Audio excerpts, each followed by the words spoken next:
Injuries and players' safety is often on the minds of sports managers and supervisors alike. UNT's intramural sports are no exception. Due to an increase in injuries last year in the outdoor soccer season, UNT officials have completely banned slide tackling. Got slide tackle from behind, which even in regular soccer is not allowed.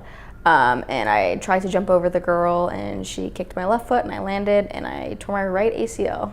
At the time of her injury, Harlow says not much was done by the rec to make sure that she was alright, but she's glad that rules are changed to hopefully reduce the number of injuries in the future. I'm not the first person that's happened to, and I'm hopefully the last person that happened to, but yeah, I'm glad that they got rid of slide tackling in intramural soccer. That doesn't seem necessary. Each intramural and club sport is supervised by an intramural sports supervisor.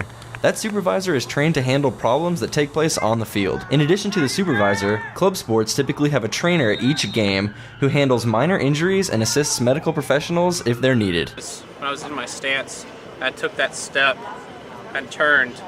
My foot stayed still, my knee caved in, my kneecap popped out, spraining my MCL, runs along here, then tore my ACL, going up the middle of my leg. Men's lacrosse player John Hill was injured in a scrimmage earlier this month and was required to go to the hospital. I definitely think they handled it well. They weren't too abrasive about it. They got the information they needed and they made it clear to me that if I needed anything that I could reach out to them and they'd facilitate that.